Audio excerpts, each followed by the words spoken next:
Si vous en êtes d'accord, nous allons débuter. Monsieur le haut-commissaire, monsieur le ministre, cher Clément Beaune, monsieur le préfet, monsieur le président du conseil exécutif, mesdames et messieurs les conseillers exécutifs, mesdames et messieurs les conseillers à l'Assemblée de Corse, madame la présidente du CESEC, mesdames et messieurs les membres du Conseil économique, social, culturel et environnemental de Corse, je pense n'avoir oublié personne, mesdames et messieurs, tous en vos titres et fonctions, car et car amigues, je suis vraiment ravie aujourd'hui d'accueillir monsieur le haut-commissaire à la stratégie et au plan. Nous nous étions rencontrés au mois d'octobre dernier à l'occasion du lancement au Conseil économique et social à Paris de la stratégie France 2030-35 France 2035, France 2050. Et à cette occasion, je vous avais dit que nous avions travaillé en Corse sur la question de la prospective, que nous aurions prochainement des résultats et que nous serions vraiment ravis de pouvoir vous accueillir. Alors, je vous remercie tout d'abord d'avoir accepté cette proposition. Les choses finalement ont pris un peu plus de temps parce que dans l'intervalle, il y a eu des élections municipales et puis ce matin, l'élection d'un nouvel exécutif. Le président Simeone, évidemment, était tout à fait partant pour ce projet. Je lui remercie de nous avoir fait confiance et puis évidemment, je remercie aussi le nouveau président de sa présence aujourd'hui, malgré une journée très chargée à tout point de vue. Alors évidemment, c'est un sujet, la prospective, qui ne passionne pas forcément les hommes politiques. Il faut bien le dire. Parce qu'en général, la politique, les politiques se projettent sur le court terme, sur les prochaines élections, sur le moyen terme à la rigueur, mais ils sont plutôt myopes pour ce qui relève du long terme. Et pourtant, penser, pour ce qui nous concerne, 2050, mais je pense que c'est la même chose vous concernant, penser 2035, penser 2050, ce n'est pas s'éloigner du présent. Au contraire, c'est lui donner de la profondeur. Et nous avons souhaité ici véritablement investir ce sujet-là avec la création d'un laboratoire de prospective qui a associé des élus du Conseil exécutif, des élus de l'Assemblée, des personnalités qualifiées. Et c'est un travail qui a duré pratiquement 3 ans à l'interface du politique, bien sûr, mais du scientifique aussi et de la société civile. Donc, tout à l'heure, évidemment, je présenterai quelques éléments de résultats. Tout le monde peut disposer d'une plaquette qui a été éditée. Le travail a été présenté à l'Assemblée de Corse au mois de janvier dernier. Mais aujourd'hui, avant tout, c'est vous, évidemment, que nous souhaitons entendre. Et je crois que l'Assemblée ici présente, évidemment, est dans l'attente des propositions et dans l'attente surtout de comprendre comment vous envisagez la question de la stratégie et de la prospective dans le cadre de la prise de décision publique. Voilà. Merci encore de votre présence, monsieur le haut-commissaire.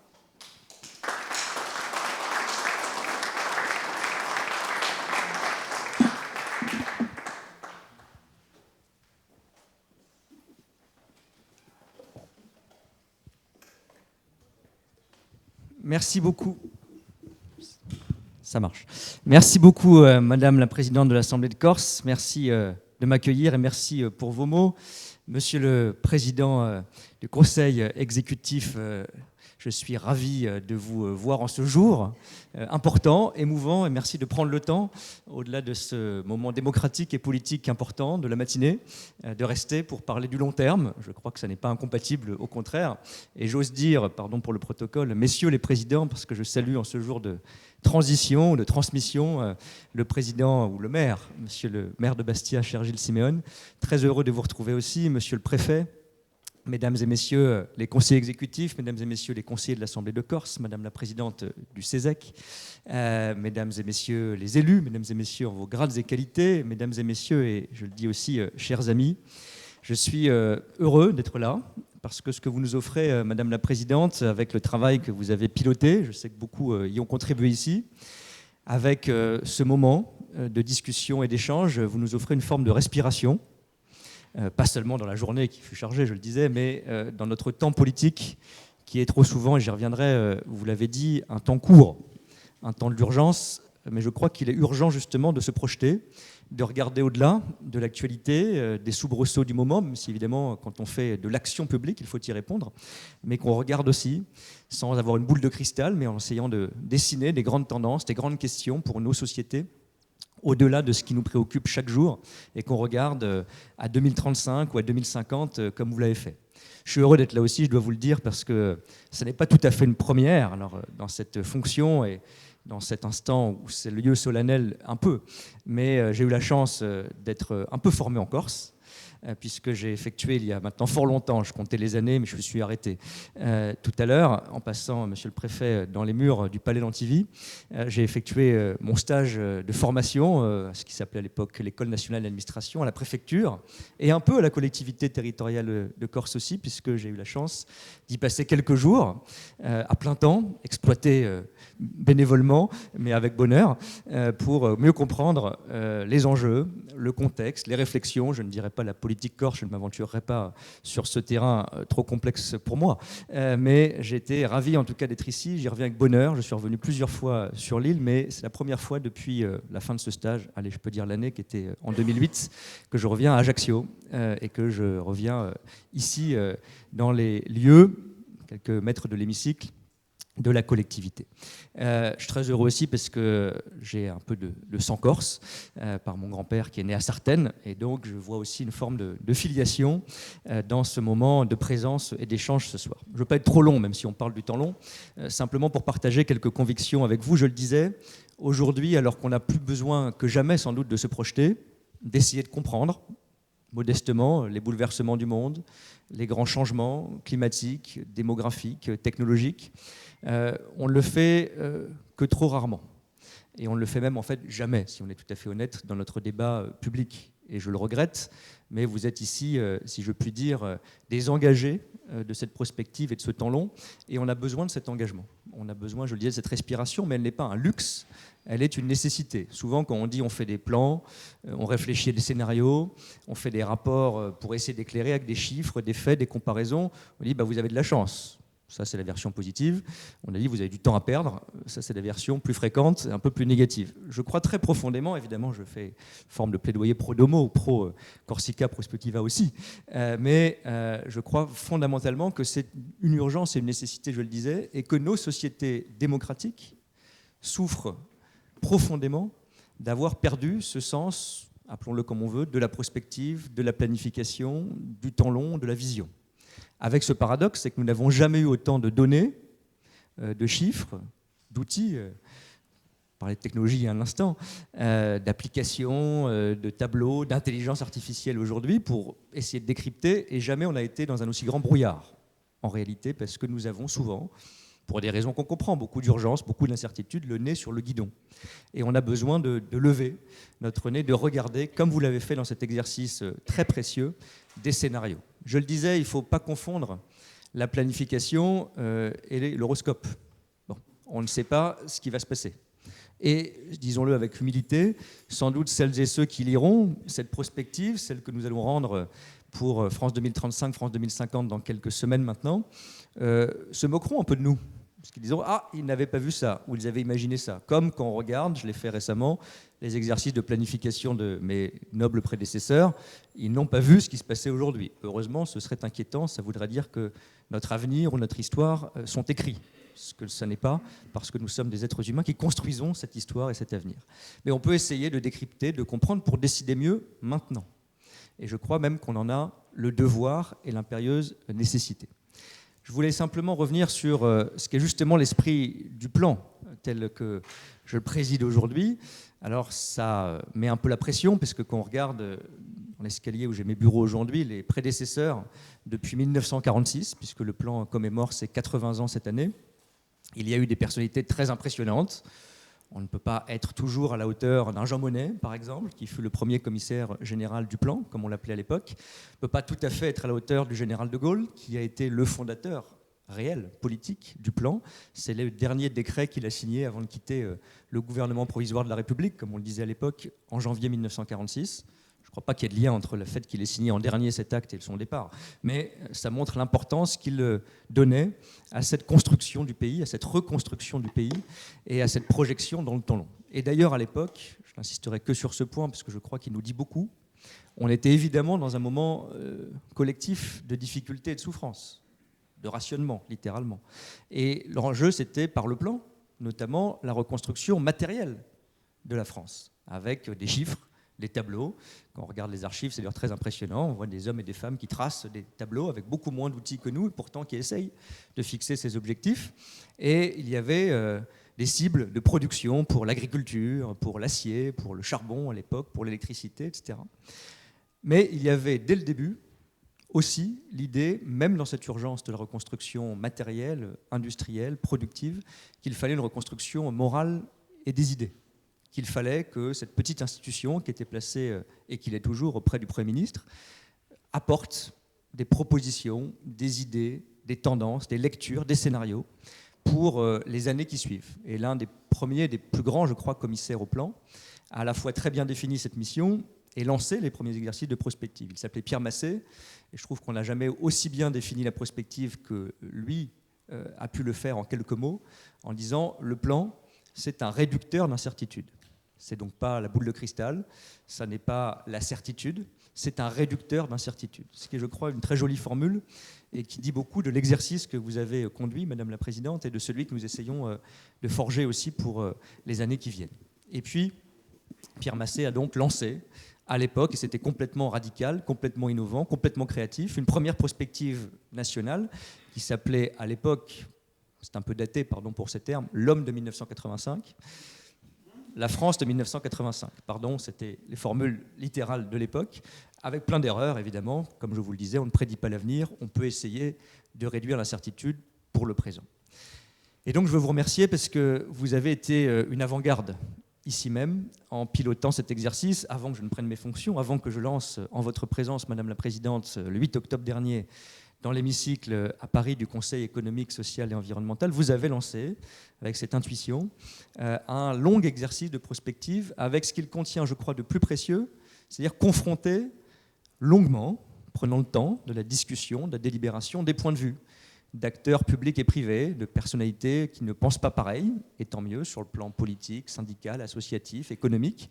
Mais c'est justement la richesse d'un exercice de prospective, c'est qu'on lève le nez du guidon, je le disais, on prend le temps de souffler et on essaye de réfléchir. Vous m'avez confié, pour ne pas trahir de grands secrets, Madame la Présidente, que c'était au moment du Covid que vous aviez eu cette idée, et face à une crise qui nous avait tous surpris, et on sait à quel point ça a secoué nos vies, nos sociétés, nos quotidiens, il était justement urgent de prendre le temps de se dire on va anticiper mieux pour non pas éviter les crises malheureusement qui se reproduiront, qui se reproduiraient, mais pour essayer d'être mieux équipés, mieux armés au sens large du terme, pour y faire face le moins mal possible, réduction d'incertitude, dans les années qui viennent.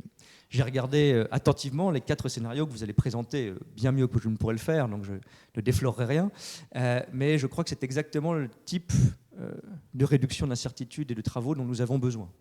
Essayer de catégoriser les choses, essayer de se poser des questions. On en parlait il y a quelques heures, je prends un secteur bien connu, fragile en Corse, comme sur tout le territoire national, qui est celui de l'agriculture. J'ai échangé l'autre jour avec des représentants du monde agricole, l'occasion du Salon international de l'agriculture, avec des syndicats agricoles, qui me disaient, nous on voudrait sortir de la gestion de crise, on voudrait qu'on se dise quels seront les types de cultures, d'élevage, qu'on peut imaginer sur notre territoire local, à l'horizon 2040 ou 2050, en fonction de choses qu'on connaît en partie, qui sont les impacts du changement climatique ou de la gestion de l'eau. Encore une fois, on ne pourra pas dire ce qui va se passer en 2050, mais on pourra essayer de réduire les difficultés de demain ou d'après-demain. Et donc ce travail, il est, je crois, plus nécessaire que jamais. Et lorsque nous avions échangé le 8 octobre, à la fin de l'événement de présentation de France 2035, France 2050, vous m'aviez dit que vous aviez bien avancé dans cet exercice, que vous seriez heureux qu'on puisse échanger. Donc, engagement tenu de part et d'autre, m'avait gentiment invité. Je suis venu avec enthousiasme. Et je crois qu'il nous a aussi inspiré dans la construction de notre propre travail. dont je voudrais dire un mot sans dévoiler, parce que ça n'est d'ailleurs pas encore fini, ce que nous présenterons d'ici le début du mois de juillet. Nous avons fonctionné un peu différemment de la prospective ici présente. Avec ces 4 scénarios, nous avons travaillé en 10 grandes thématiques qui sont les grandes questions de société, volontairement très larges, la démographie, les finances publiques, la sécurité et la défense, les modes de vie. Je pense que c'est très important aussi d'essayer de comprendre les aspirations sur le thème de la culture, de relations aux autres, du quotidien que nous pouvons avoir génération par génération. Et sur ces 10 grands thèmes, je ne cite que quelques-uns, nous avons, comme dans votre démarche, essayé de réunir des personnes qui sont des chefs d'entreprise, qui sont des responsables d'associations, qui sont des engagés syndicaux, qui sont des universitaires, Madame la Présidente, qui sont des responsables politiques de différentes sensibilités, avec des cycles de travail, des cycles d'audition et des contributions orales ou écrites qui viennent enrichir tout ça. Alors maintenant, j'imagine que vous avez vécu cette phase un peu angoissante et un peu vertigineuse. Nous avons une matière considérable que nous allons essayer de rassembler, de filtrer, pour qu'elle soit compréhensible, lisible par tous, opérationnelle d'une certaine façon, sans trahir la pensée ou le travail des uns ou des autres. Et je voudrais, sur ce sujet, finir peut-être par 2 grandes convictions. D'abord, je le partageais d'un mot en commençant cette petite intervention. Je crois que c'est très important de ne pas confondre ce que sont les exercices. On est dans des sociétés politique et démocratique au sens le plus noble du terme. Nous décidons collectivement, quel que soit l'échelon de décision, ce qu'est notre avenir. Et donc, ce n'est pas dans un rapport, une prospective, un tableau de chiffres qu'on va savoir ce qui va se passer, fort heureusement. Mais, je le disais, rien n'est écrit. Ni le meilleur, malheureusement, nous le savons dans notre histoire, ni le pire. Et je le dis, ce sera ma seule remarque partisane ou politique, si je peux dire, tout est possible. Tout est ouvert. La prospective ne ferme rien, elle ne fait qu'ouvrir, elle ne fait qu'offrir un certain nombre de raisonnements, d'outils, d'indicateurs qui nous rendent, je crois, parce que le savoir n'est pas l'ennemi de l'opinion ou de la conviction, au contraire, pour éclairer nos débats publics, nos décisions publiques et nos choix politiques. Je pense que c'est très important d'avoir cette éthique et cette exigence démocratique. Et puis, je n'oublie pas l'endroit où je suis, la ville où je suis, la première ville libérée de France, on le dit trop peu. On a ici l'esprit de conviction. Je passais dans les quelques heures que j'ai pu avoir pour redécouvrir les rues d'Ajaccio devant la plaque d'hommage à Daniel Casanova. Je crois que ces grandes figures, elles parmi d'autres, ici beaucoup, comme ailleurs, on sait l'engagement et la conviction, ça nous oblige. Nous ne serons jamais complètement à la hauteur de ces grandes figures, j'en ai cité quelques-unes parce que c'est difficile et qu'il faut un courage, un engagement, une abnégation, une éthique très particulière. Mais ils nous inspirent ou elles nous inspirent. Je crois que c'est important aussi de se le rappeler, ces exercices ne sont pas des exercices techniques, ils sont au sens le plus large et le plus noble du terme, des exercices politiques. Et puis la deuxième conviction que j'ai, au-delà de cet esprit d'engagement, c'est que nous avons besoin d'un esprit de coopération.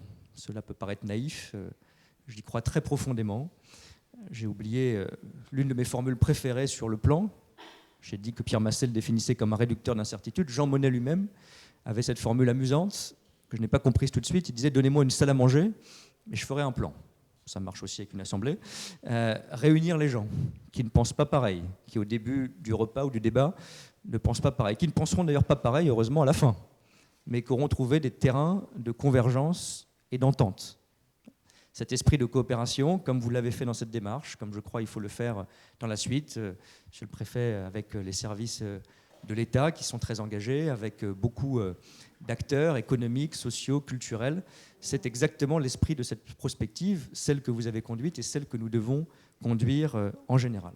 Alors je veux vraiment vous dire avec beaucoup de gratitude, beaucoup de reconnaissance, qu'avec des exercices de réflexion, de vision, de temps long, vous rendez service au débat public.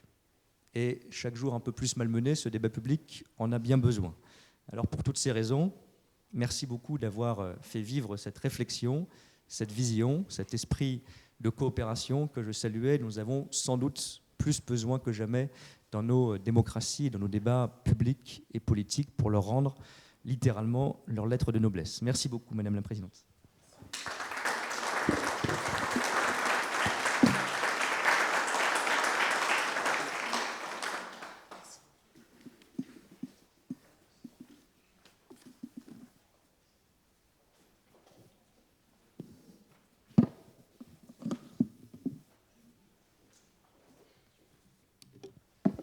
Alors, je rassure les élus de l'Assemblée de Corse, je ne vais pas représenter dans le détail l'ensemble les quatre scénarios.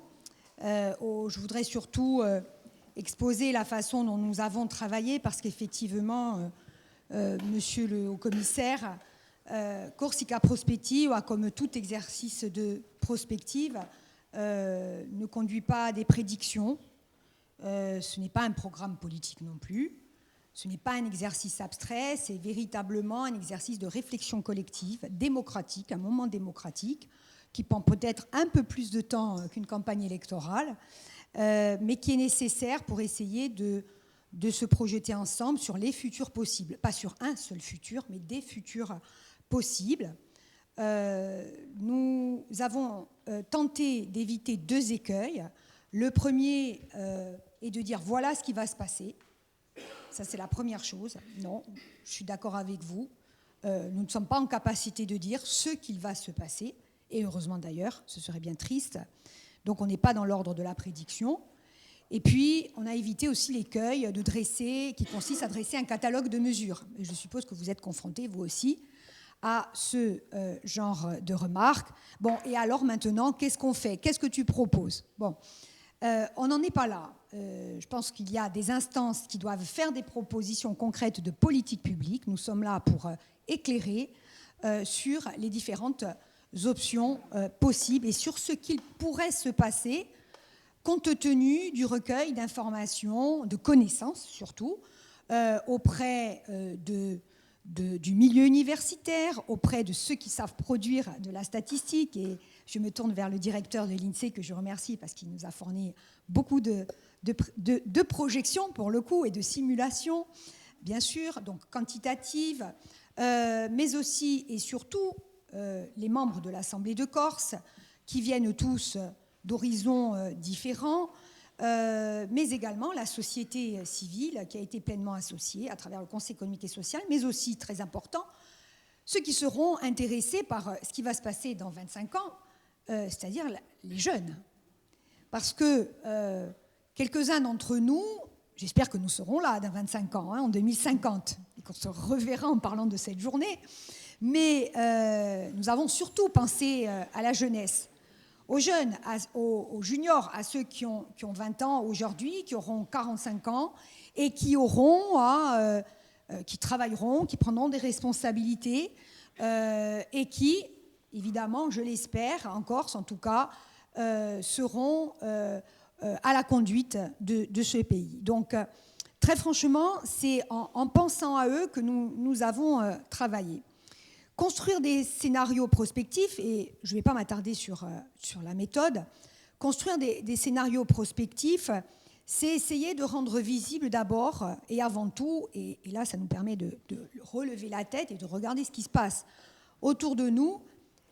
Ce n'est pas uniquement regarder ce qui se passe en Corse, c'est regarder ce qui se passe dans notre environnement national, européen, méditerranéen, puisque c'est notre environnement naturel, comprendre des tendances lourdes qui ont déjà un impact sur notre territoire, qui vont avoir des impacts différenciés dans le futur, et puis identifier aussi les dynamiques locales, endogènes, je dirais, les mécanismes qui font que ces tendances globales, à un moment donné, eh bien, modifient les choses, et parfois même de manière invisible, et on ne s'en rend pas compte.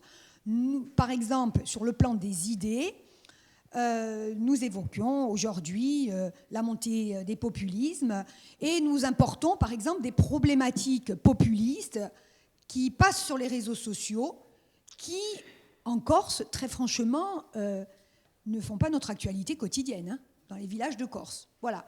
Et par conséquent, on ne se rend même pas compte, si on y prend garde, y compris les politiques que nous sommes, nous ne prenons pas garde à l'impact des grandes tendances globales sur notre quotidien, sur les comportements. Et donc forcément, au moment T, c'est pour ça que je disais que la prospective permet de donner de la profondeur au présent et ce qui peut se passer dans quelques années. Alors aujourd'hui, comment prenons-nous les décisions publiques? En règle générale et partout, je me faisais une grande idée de la prise de décision publique. Il y a des collègues universitaires ici, lorsque j'étais dans les amphithéâtres, j'y passe encore un peu de temps, la décision publique, elle est prise en fait au regard d'un contexte au moment T, souvent de manière sectorisée, en silo, je dirais, sans forcément une vision complètement systémique, en tenant compte de toutes les variables à prendre en compte. Et là, on constate, et on le voit dans les mutations qui sont en cours, dans ces tendances lourdes, qu'il est nécessaire d'avoir un angle de vue un peu plus large, une focale un peu plus grande. On prend la question de la tension qui existe sur les ressources en eau. La question des ressources en eau, évidemment, impacte l'agriculture, impacte, pour ce qui nous concerne, la question du tourisme, et un tourisme durable passe par des ressources en eau importantes, pose la question des solidarités aussi. La question du vieillissement, un autre sujet dont on parle très très souvent, pose la question de ce que sera demain le marché du travail et l'emploi. Je rappelle juste un chiffre, je ne vais pas vous inonder de chiffres ce soir. Il est prévu par les modèles ONFAL de l'INSEE qu'en 2050, et ça c'est mécanique, nous aurions 2,4 seniors pour un jeune. 2,4 seniors pour un jeune, nous sommes à 1,2, je parle sous votre contrôle, monsieur le directeur, aujourd'hui, donc aujourd'hui il y a 1,2 seniors pour un jeune, 2,4 c'est 2 fois plus. Imaginez un fonctionnement dans 25 ans avec une société qui est âgée. Faire fonctionner une économie, comment fait-on? Comment rend-on des services d'aide à la personne, puisqu'il va falloir s'occuper de ces personnes âgées? Bref, on a de vrais questionnements là-dessus. Nos collègues sardes, puisque je reviens de Sardaigne où j'étais la semaine dernière, sont déjà dans une phase très très critique de ce point de vue-là. Des questions de santé publique donc qui vont se poser sur la question du foncier, qui est un sujet prégnant en Corse, tout simplement parce que la ressource déjà est limitée. Nous sommes dans une île. Vous étiez ministre des Transports, vous nous avez aidé d'ailleurs à plusieurs reprises concernant la délégation de services publics et défendre la délégation de services publics et surtout le principe de continuité territoriale et d'aide de continuité territoriale, d'aide d'État à la Corse auprès des institutions européennes. Donc vous connaissez bien le sujet, monsieur le ministre. La question foncière, pour nous, elle est fondamentale. Elle est fondamentale, pas uniquement d'un point de vue idéologique. Ce n'est pas un fétiche, la question de la terre. C'est que qui parle de ressources en terre ou en foncier limité doit considérer l'impact sur le logement, et aujourd'hui nous avons une difficulté à nous loger, doit évidemment penser à la question de l'armature urbaine, à la question de ce qu'est un village corse aujourd'hui. Qu'est-ce qu'un village corse aujourd'hui? À la question de la transmission de patrimoine individuel, collectif, et bien évidemment à la question de l'identité collective, parce que la terre est un élément de notre identité collective et de notre identité culturelle. Donc la question, on le voit bien, que l'on doit se poser, si on doute encore de la nécessité de faire de la prospective, est la suivante. Que sont finalement nos politiques publiques d'aujourd'hui si l'on pense à la génération future? Et chacun, lorsque nous prenons des décisions, le Conseil exécutif, l'Assemblée, lorsque nous votons, mais je pense aux autres élus, bien évidemment, qui doivent établir des plans locaux d'urbanisme, par exemple, des investisseurs aussi, qui créent des structures d'accueil de personnes âgées, par exemple, des entrepreneurs qui sont dans la tech et qui réfléchissent à prendre les bonnes décisions en matière d'investissement, eh bien, sont obligés, à un moment donné, de prendre en compte et de se poser la question des impacts que cela aura pour la génération future. Quelques éléments de méthode, c'est inévitable, mais je vais être vraiment très rapide. Alors effectivement, les scénarios que l'on va découvrir ou redécouvrir dans un instant, et que vous avez dans les plaquettes qui sont à votre disposition, ne sortent pas de nulle part. Alors depuis qu'ils ont été communiqué, présenté à l'Assemblée de Corse. Évidemment, les critiques fleurissent, ça sert à rien, mais c'est pas comme ça que ça va se passer. Non, c'est pas comme ça que ça va se passer. En tout cas, il y a 2 scénarios, j'espère que ça va pas se passer comme ça. Ça, c'est clair. Donc, ces scénarios ne sortent pas de nulle part. Ils s'appuient d'abord sur des méthodes éprouvées par le Conservatoire national des arts et métiers, Michel Godet, que certains d'entre nous ont connu, mais également sur le travail réalisé par le Plan Bleu, par l'ONU, sur la Méditerranée. Ils ont son 3e ou 4e exercice de planification et de réflexion stratégique à l'échelle de l'ensemble de la Méditerranée. Et vous avez raison, monsieur le haut-commissaire, ce sont des machines qui sont très très lourdes, ce sont des exercices prospectifs qui durent des fois 5 ans. Alors même qu'en Méditerranée, vous avez des changements politiques, on le voit aujourd'hui, des modifications géopolitiques qui font qu'ils n'ont même plus des fois les mêmes interlocuteurs. Mais un travail vraiment de très très grande qualité, et nous avons échangé avec eux. Ils sont venus d'ailleurs à Bastia présenter leurs travaux et leurs méthodes et leurs résultats. Ce travail est parti d'un diagnostic, parce qu'il faut bien un temps zéro, il faut partir de quelque part, et j'ai pu apprécier le travail qui avait été réalisé à l'échelle nationale, puisqu'il y a une grande enquête qui avait été organisée, un sondage sur la façon dont les Français percevaient les thématiques que vous évoquiez il y a un instant. Donc nous avons fait un diagnostic partagé, nous avons co-construit le diagnostic, et à partir de ce diagnostic, grâce au travail des personnalités qualifiés, et notamment M. Simone, ici présent, nous avons pu identifier 5 enjeux stratégiques. La question du climat, du changement climatique, bien sûr, la question du développement humain sous tous ses aspects, tant la démographie que les aspects qualitatifs, l'éducation, etc., etc., les questions de dynamique économique et d'aménagement du territoire, qui était vraiment prégnante et qui apparaissait dans tous les échanges que nous avions, avec la question du foncier, bien évidemment, la question des connectivités, parce que nous sommes dans une île, mais pas seulement le transport physique, mais aussi les connectivités numériques essentielles sur notre territoire, pour notre territoire, les questions associées de progrès technique et d'organisation et d'utilisation de la robotisation. Nous avons même parlé de l'utilisation de drones pour livrer des colis pas trop lourds. Dans les villages, c'était il y a 2 ans et demi, mais les progrès des drones aujourd'hui, malheureusement, grâce aux guerres, on s'aperçoit qu'il y a des performances exceptionnelles en matière de drones. À l'époque, tout le monde avait rigolé lorsqu'on avait avancé la question des drones, mais on s'aperçoit que les drones aujourd'hui, même les Américains prennent conseil auprès des Ukrainiens. Mais nous, ce n'est pas pour faire la guerre, c'est pour régler nos problèmes de livraison. Au lieu de faire 3 heures de route, eh bien, un drone, en 15 minutes, pourrait livrer 4 ouvrages, ou un colis de médicaments dans un village. Et puis les dynamiques institutionnelles, au sens de Douglas North, c'est-à-dire les institutions à la fois politiques, à différentes échelles territoriales, mais aussi la question de l'identité, la question de la culture, la question de la langue, qui sont des formes aussi de communication et d'organisation de la société, tout simplement. À partir de ces 5 enjeux, nous avons identifié, mais il a fallu quelques mois quand même, 24 variables clés sur lesquelles nous avons travaillé. Ces 24 variables clés ont été assorties de différentes hypothèses d'évolution, 3-4 hypothèses d'évolution par variable.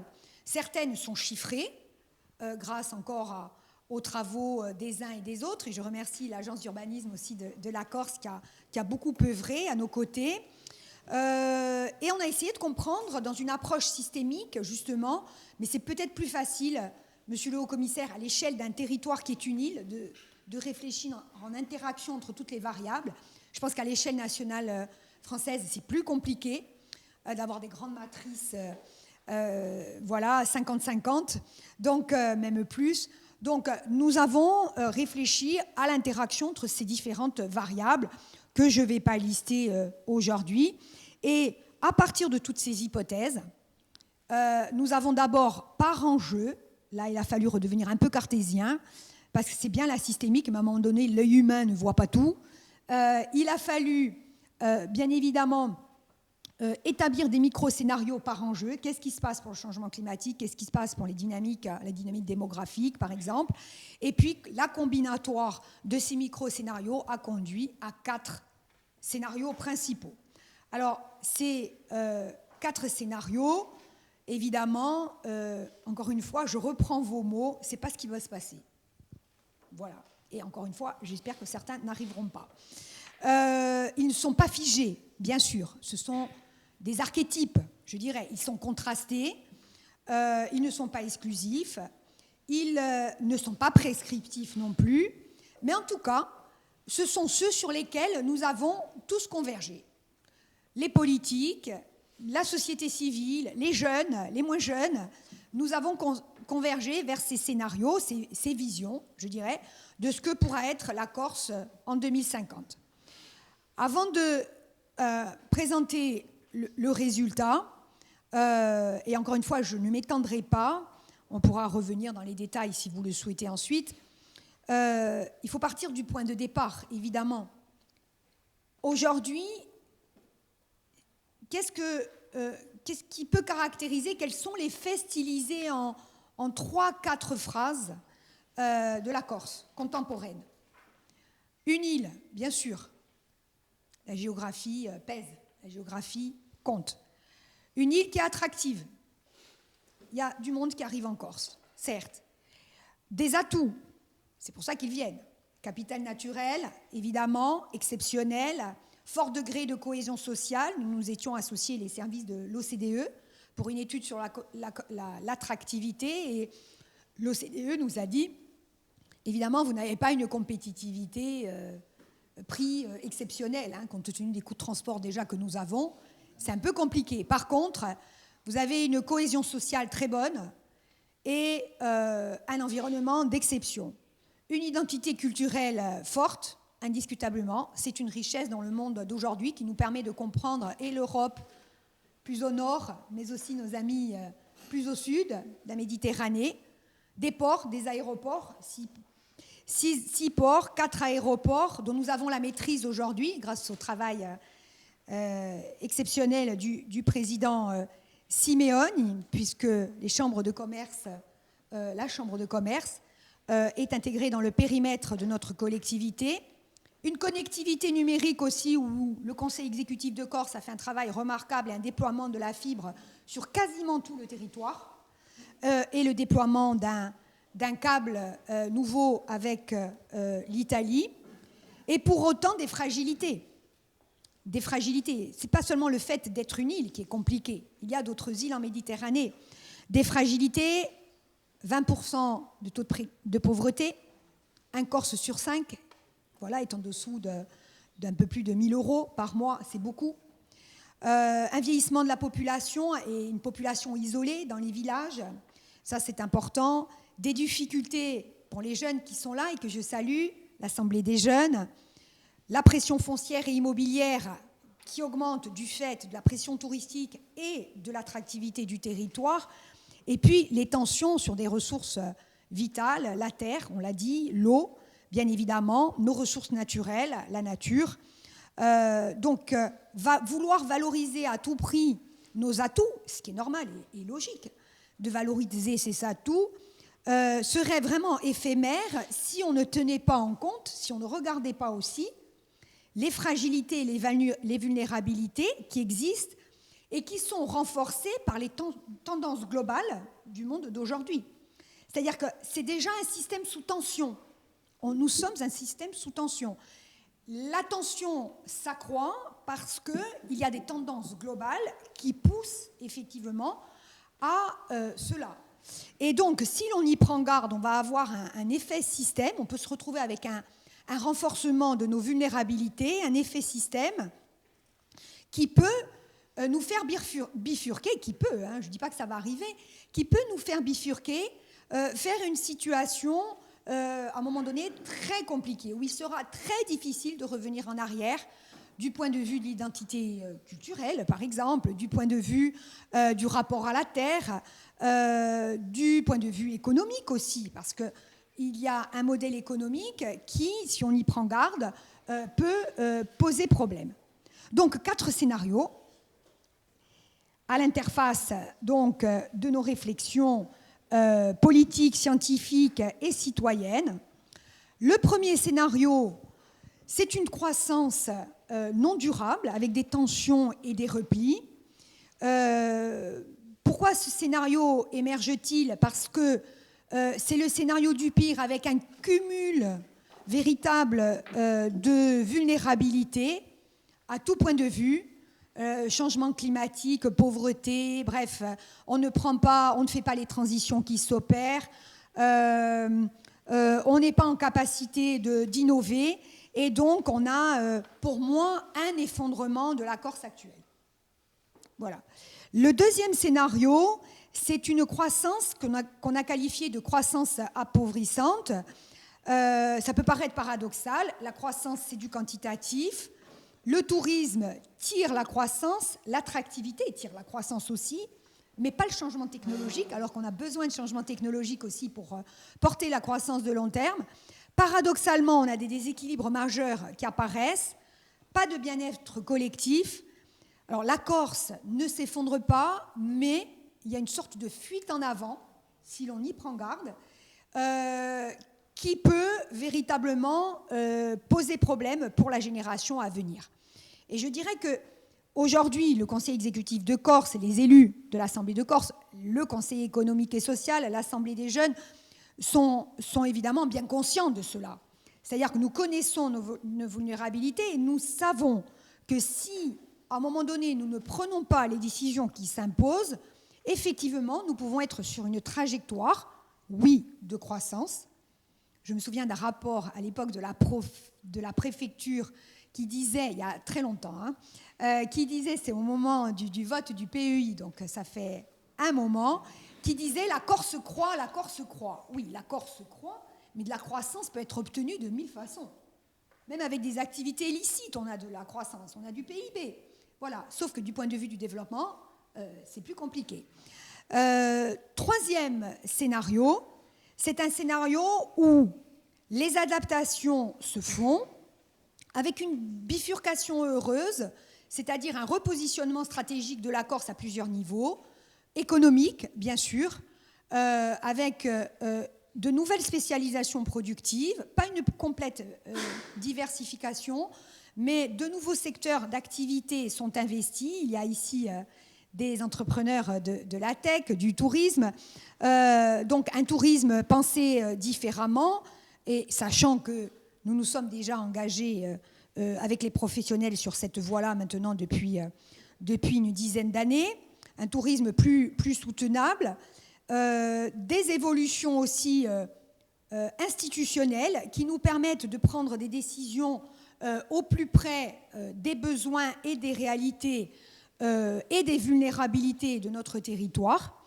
Et tout de même, un petit risque avec ce repositionnement stratégique qui concerne aussi l'international, c'est-à-dire que nous développons des liens de coopération transfrontalière importants dans ce scénario avec nos voisins, Toscans en particulier, Sardes, mais on peut aller aussi au-delà en Méditerranée.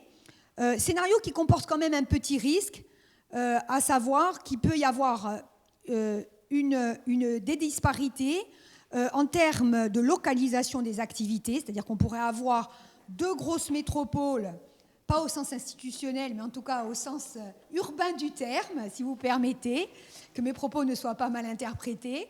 Donc, deux pôles urbains, voilà, bien densifiés, et puis le reste pratiquement vide, quoi, avec quelques personnes âgées et des nouveaux leaders économiques qui, eux, fonctionneraient dans ces métropoles-là. Je ne crois pas que ce soit non plus la Corse que nous voudrions, mais ça peut arriver. C'est-à-dire que les forces de marché, avec cette nouvelle spécialisation, font qu'on a une concentration des activités en certains endroits. Et ça, c'est un risque de développement à deux vitesses, du point de vue de l'occupation du territoire, mais aussi du point de vue social. Parce que du point de vue social, on peut avoir toute une partie de la population qui tire des bénéfices, et ça serait bien normal parce qu'elle a investi, parce qu'elle s'est engagée, parce qu'elle a bifurqué, justement, dans le cadre de cette diversification, tandis qu'une partie de la population, elle, n'aurait pas enclenché cette bifurcation, pour différentes raisons. Et là, précisément, il y aurait un danger d'une Corse à deux vitesses. Dernier scénario, c'est la trajectoire de développement territorial durable, où là nous aurions à la fois une transformation du modèle économique et du modèle institutionnel, avec une capacité d'adaptation véritable, volontariste, et qui axe véritablement l'action sur le capital humain. C'est-à-dire que nous considérons, et surtout en regardant aussi ce qui se passe ailleurs en Europe, que la variable capital humain est fondamentale. Donc, à l'aune de ces 4 scénarios, qui, encore une fois, je reprends vos mots, n'enferment pas la Corse dans des cases. Voilà. Non, pas du tout. Ça ne ferme pas le débat. À l'aune de ces 4 scénarios, on peut imaginer ce que peut être la Corse dans quelques années. Surtout qu'il y a des processus d'accélération qui sont en cours. C'est un travail qui a été largement débattu dans nos instances. Bien évidemment, c'est un point de départ. Nous avons quelques enseignements qu'on en a tirés, les uns et les autres. Au-delà des scénarios, il faut réfléchir déjà au chemin de transition. Alors, je sais que vous n'avez pas utilisé exactement la même méthode, mais je pense qu'il y a une divergence qui s'opère au moment où nous travaillons sur les scénarios et vous travaillez de manière plus sectorielle pour différentes raisons méthodologiques.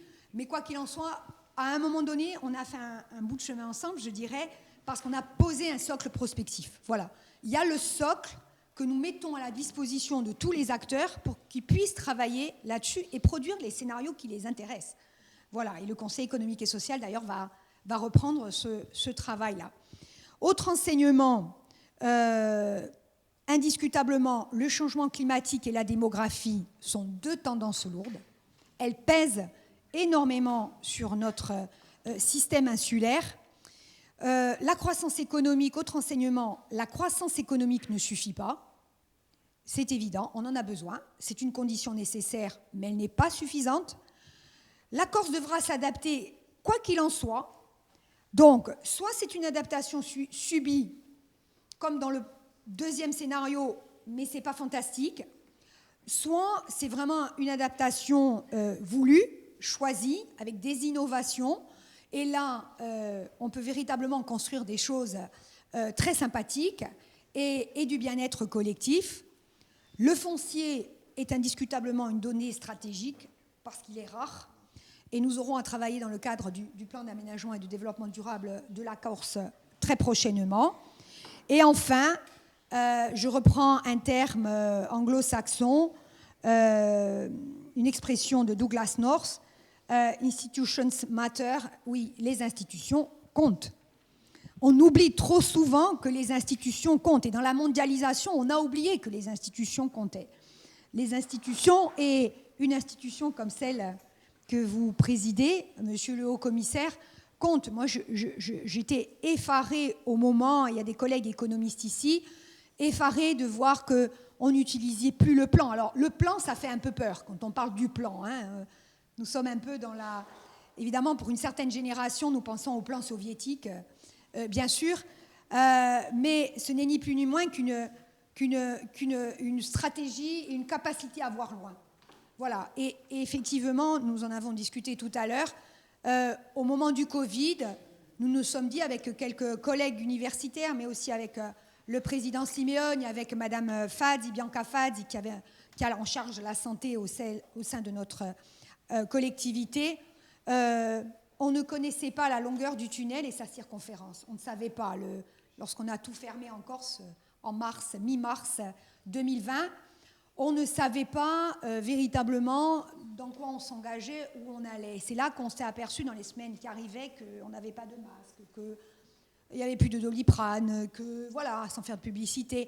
Bref, et on le voit aujourd'hui avec les crises politiques qui ont des conséquences économiques. C'est que si on n'anticipe pas sur ce qui pourrait arriver, et tant pis, et tant mieux si ça n'arrive pas, d'accord, si on n'anticipe pas, on peut vraiment se retrouver dans des situations particulièrement difficiles pour nos populations. Bien évidemment, la question sanitaire est très illustrative de ce point de vue, mais des problèmes aussi de souveraineté, tout simplement. Et on le voit aujourd'hui dans les pays européens, les pays qui n'ont plus fait de prospective se retrouvent dans une très grande difficulté. Donc voilà les travaux que nous avons menés. Encore une fois, merci beaucoup d'être venus jusqu'à nous. Ce n'est pas terminé. Nous entamons une partie débat. Nous sommes prêts à répondre à vos questions et je ne doute pas qu'il y en aura. Et merci aux équipes qui ont travaillé sur ce projet important et à tous ceux qui nous ont aidés. Merci et la confiance du président de l'exécutif de l'époque, nous dirons.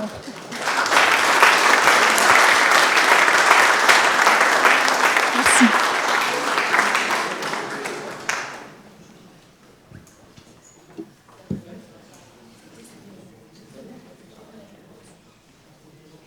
Oui. Présentez-vous peut-être, monsieur le commissaire. Oui. Yassine Chouri, je suis au CESEC, je préside la commission précarité, santé, logement, etc. Et je suis l'ancien secrétaire général du Secours populaire de Corse. Vous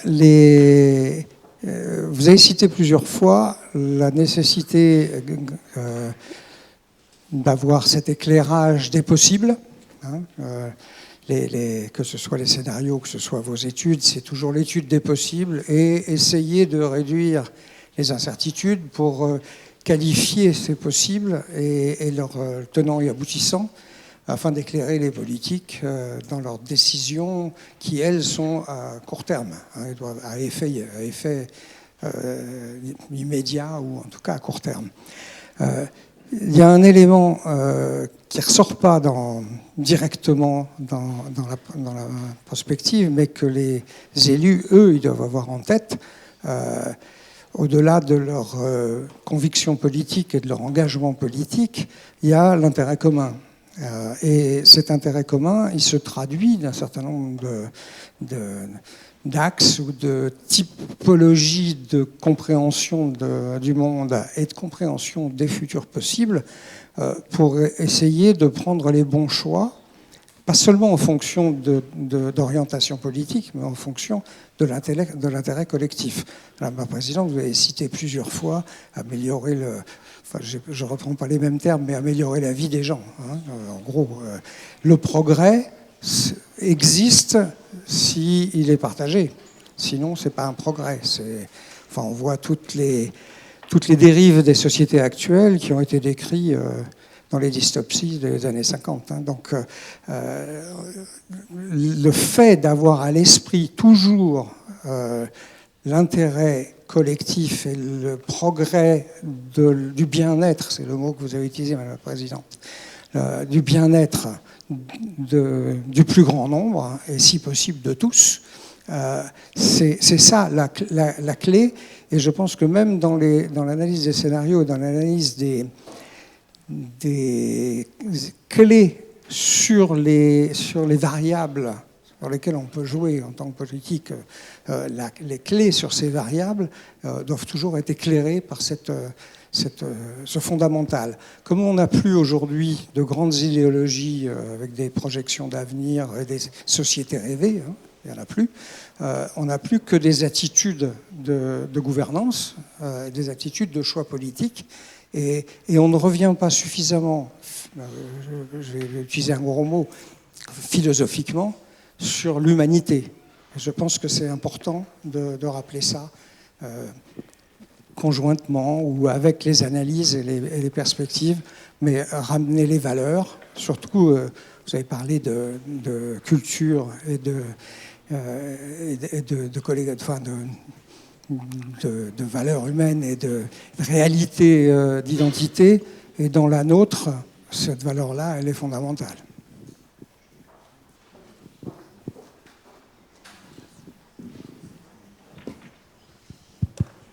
Non, merci beaucoup. Je voulais juste, en rebond, partager deux sentiments. Vous avez raison, ces exercices-là, celui qui a été présenté pour 2050, celui qu'on est en train de faire pour 2035 et 2050, France 2035, France 2050, je l'ai dit plusieurs fois, c'est des réducteurs d'incertitude, c'est en tout cas leur ambition.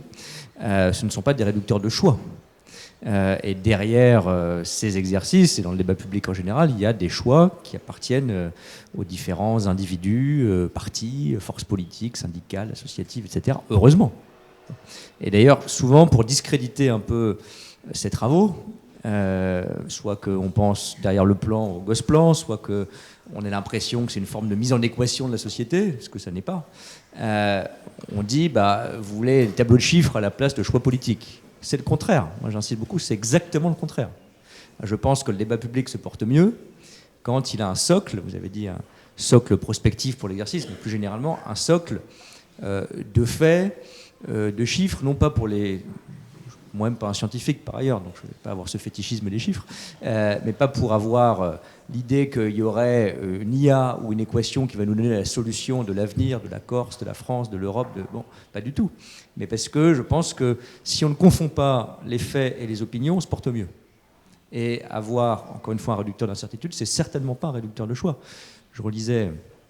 Il y a quelques semaines, je conseille à tout le monde, notamment aux plus jeunes, un livre exceptionnel qui s'appelle La trahison des clercs, de Julien Binda de 1927. Beaucoup de choses à en tirer dans l'actualité, mais je n'irai pas plus loin. La formulation qu'il fait du reproche qu'il adresse à ses contemporains, notamment aux savants ou aux sachants, c'est « vous confondez les faits et les opinions ». Je le dis modestement devant une universitaire et d'autres académiques dans cette pièce. Voilà, je crois qu'il ne faut pas du tout confondre. Et je travaillais ce week-end sur le plan chinois. Bon. Alors, ce n'est pas un modèle parce que je ne rêve pas de vivre dans une société à la chinoise. Bon. Mais si on laisse au régime autoritaire le monopole du long terme, de la réflexion, des indicateurs, des objectifs, des grandes ambitions, on est mort. Bon, moi, je pense qu'on peut le faire de manière démocratique, ouverte, libre, en s'engueulant ensuite. Une fois qu'on a le tableau, c'est le début de la discussion. Une fois qu'il y a les 4 scénarios de Madame la Présidente, c'est le début de la discussion. Je ne veux pas étendre vos débats qui sont déjà riches, mais heureusement. Voilà. Et donc je ne crois pas du tout que ça s'oppose. Pour prendre un exemple malheureusement plus caricatural, tellement il dépasse ce qu'on pouvait imaginer, ou la fiction, les États-Unis de M. Trump tous les jours, quand il a inventé, avec un peu de génie, il faut bien le reconnaître, la vérité alternative, bon ben là on était foutus.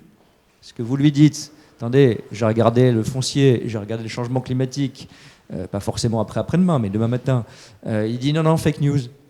C'est pas vrai, moi je suis pas d'accord. La démographie, elle n'est pas comme ça, elle est comme ci. Le changement climatique, il n'est pas là, il est là. Ou il n'est pas là. Bon, bah là, vous avez quand même un problème pour avoir des opinions ensuite. Voilà. Donc ça, c'est quand même, je pense, très important. Et puis ensuite, les conceptions du bien-être collectif ou du bien commun, elles doivent évidemment s'appuyer là-dessus, et ça dépasse de loin cet exercice. On en a chacun notre conception. Ça ne veut pas dire qu'on est égoïste en ayant des conceptions différentes du bien commun. Mais on a chacun nos conceptions du bien commun, et tant mieux d'ailleurs. Bon, je ne rêve pas du tout de l'idée qu'à la fin du rapport, que ce soit cette prospective ou celui qu'on publiera début juillet, on se dise, bah voilà, l'avenir est ici, le choix n'existe plus, et nous avons lu dans le Mar de Café ou dans je ne sais quoi, l'avenir d'un territoire, d'un pays ou d'une région. Je ne crois pas du tout ça. Mais vous avez raison, il faut le rappeler.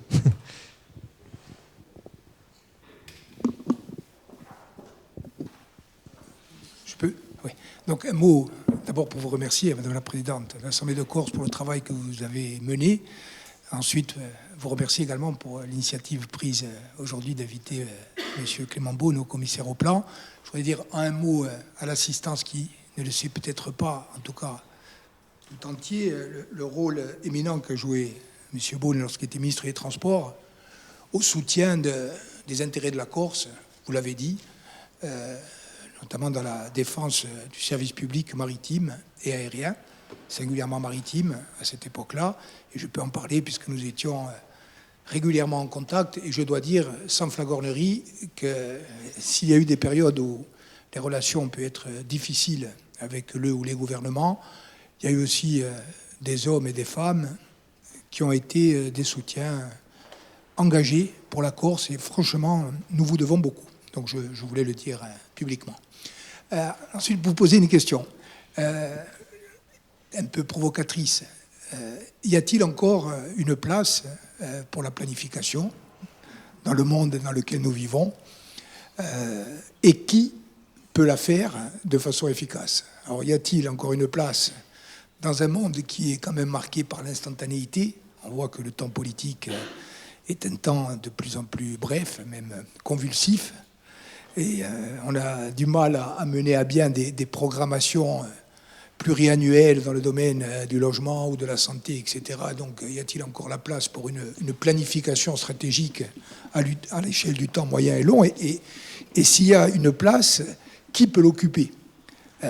Lorsqu'on voit notamment le poids qu'ont aujourd'hui certains États autoritaires, les multinationales et les marchés financiers, la mondialisation, qui nous donne l'impression que les lieux de décision et de pouvoir sont de plus en plus diffus et invisibles, en tout cas échappent au contrôle citoyen. Est-ce que l'État peut le faire? Et est-ce que l'État peut le faire seul? Comment peut-il y avoir une planification, par exemple, si nous continuons à penser, et je pense que beaucoup ici le pensent, que l'Union européenne, avec ses limites et les améliorations qu'il faut lui apporter, reste un horizon d'action pertinent? Comment faire pour penser une planification qui articule les trois échelons qui sont, à notre avis, incontournables? Parler de la Corse, nous, très modestement, bien sûr, l'État, la France et l'Europe. Comment faire? Et est-ce que vous avez l'impression, lorsque vous prenez votre bâton de pèlerin de haut-commissaire au plan, que vous êtes écouté et entendu? Merci beaucoup, je dis encore Monsieur le Président, pour vos mots. J'ai parlé d'esprit de coopération, ce plaisir, et je crois ces résultats que nous avons obtenus en travaillant bien avec vos équipes. Elles ne sont sans doute pas toutes là, j'espère qu'il y en a quelques-uns ici, vous transmettrez, parce que je ne vais pas refaire le match de la négociation de la DSP, et puis malheureusement je crois qu'il y aura des épisodes suivants. Bon. Monsieur le préfet le sait aussi, mais il y a eu un travail exceptionnel avec les services de la préfecture, avec les services du secrétariat général aux affaires européennes à Paris, avec vos équipes à la collectivité. Je le dis parce que le plaisir de vos mots, que me procurent vos mots, pas pour prolonger ces flatteries réciproques, mais c'est efficace quand il y a du travail en commun. Bon. Mais quand chacun s'est resté dans son rôle, c'était une responsabilité de la collectivité, mais quand nous avons par exemple travaillé avec la commissaire européenne, pour tout dire, je crois que c'était pas facile de l'expliquer au départ, conjointement, le concept de DSP, ça allait à peu près, de continuité territoriale, c'était plus compliqué, et puis alors du contenu de la DSP, passé et à venir, maritime, aérienne, c'était des épisodes... je crois, où elle-même a beaucoup appris, on va dire. Voilà. Mais je ne dis pas que la coopération, ça marche toujours. Il y a des succès, des échecs, mais ça aide. Et je pense qu'on y arrive mieux dans ces circonstances. Alors sur le temps long, vous avez raison, on peut se dire, dans un monde où on ne sait pas ce qui va se passer en Iran, demain matin, où parfois on découvre un tweet... la personne sans doute la plus puissante du monde, avec des conséquences sur nos vies quotidiennes, très concrètement, souvent à quelques heures ou quelques jours d'intervalle. Le prix du carburant en est un bon exemple, on a appris à le vivre. Bon, c'est assez vertigineux, c'est assez angoissant. Bon, alors, réducteur d'incertitude toujours, on n'arrivera pas à zéro. Bon. Mais je crois que c'est encore plus nécessaire, cette planification. Je ne dis pas ça simplement pour qu'on se fasse plaisir avec nos exercices de prospective. Je prends un exemple très simple qui concerne tout notre pays et bien au-delà. La démographie, et je prends un exemple concret, l'éducation, les écoles, le système scolaire. En France, on a sorti une note sur ce sujet, on en sort une autre demain. Moi, je suis obsédé par cette question parce qu'elle est typiquement, vous l'avez dit, une tendance de fond. Bon. On a fermé, dans toute la France, depuis 2010, 6000 écoles maternelles et primaires. Pour les raisons démographiques, pas pour le plaisir, pour des raisons démographiques. Bon. Le ministre de l'Éducation nationale, d'ailleurs, a parlé, je crois que c'est une bonne formule, de choc sismique à venir, parce que ça va continuer. C'est déjà fait, pardon de le dire un peu froidement, les enfants qui seront dans des écoles primaires, allez, on va dire au CP, ils sont dans 1 an, dans 2 ans ou dans 6 ans, ils sont nés ou ils ne sont pas nés. On ne va pas les inventer entre-temps. Bon. Dans 6 ans, on verra. Enfin, entre 0 et 6 ans, ils vont grandir, ils sont nés ou ils ne sont pas nés. Bon. Donc on sait. Ça, c'est un fait. Ce n'est pas une opinion. Après, savoir comment la démographie va évoluer à 10 ans, c'est autre chose. Mais là, c'est un fait. Bon. Est-ce qu'on le programme? Et une fois qu'on l'a dit le fait, je rejoins ce que vous disiez tout à l'heure, il y a les choix.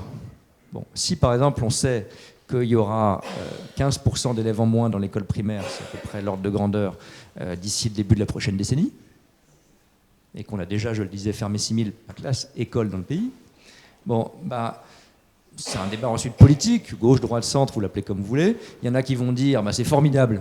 Il y a des gens qui disent ça, c'est formidable, baisse démographique, ça ouvre les opportunités.